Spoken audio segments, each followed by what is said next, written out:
વંદે માત્ર મિત્રો, જે લોકો ભારતમાંથી બીજા કોઈ દેશમાં રહેવા વયા ગયા છે અને ત્યાં નોકરી ધંધો કે કોઈ વસ્તુ કરતા હોય અને એવા લોકો જ્યારે એ દેશ ઉપર કોઈ વોર સિચ્યુએશનની કે બીજી કોઈ તકલીફ આવે ત્યારે પોતાને ભારતીય ગણાવીને દેશમાં પરત આવવાની વાત કરે, જ્યારે ત્યાં એ વર્ષોથી રહેતા હોય છે.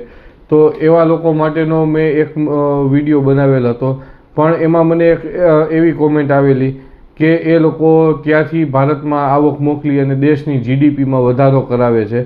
તો એ વિડીયો બાબતે મારે આપ લોકોને કહેવાનું કે ભાઈ, ભારતીય સરકારે કે દિવસે કોઈ દેશના નાગરિકોને એવું કીધું કે ભાઈ તમે વિદેશમાં નોકરી ધંધો કરવા જાઓ અને દેશની જીડીપીમાં વધારો કરાવો?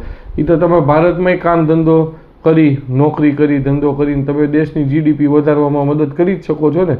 તો પછી એના માટે વિદેશમાં એક તો તમે વયા જાઓ, પછી એમ કહો કે અમે એનઆરઆઈ છીએ, અમે ફોરેન રિટર્ન છીએ, કે અમે આમ છીએ XYZ, અને પછી તમે જ્યારે ન્યા વોર સિચ્યુએશન થાય ત્યારે હું ભારતીયનો ઝંડો પકડવા માંડો, એનો શું મતલબ? એટલે કાં તમે દેશમાં જ રહ્યો અને દેશમાં રહી અને વેપાર ધંધો કરી અને દેશની જીડીપી વધારવામાં મદદ કરો, અને જો તમારે આઉટ ઓફ ઇન્ડિયા જવું જ હોય તો પછી ત્યાં વહી જાઓ, તો એ દેશને વફાદાર રહ્યો અને ત્યાંનું બધું કામ કરો અને ત્યાંની જીડીપી વધારવામાં મદદ કરો.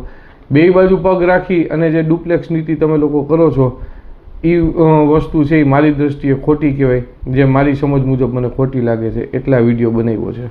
નમસ્તે.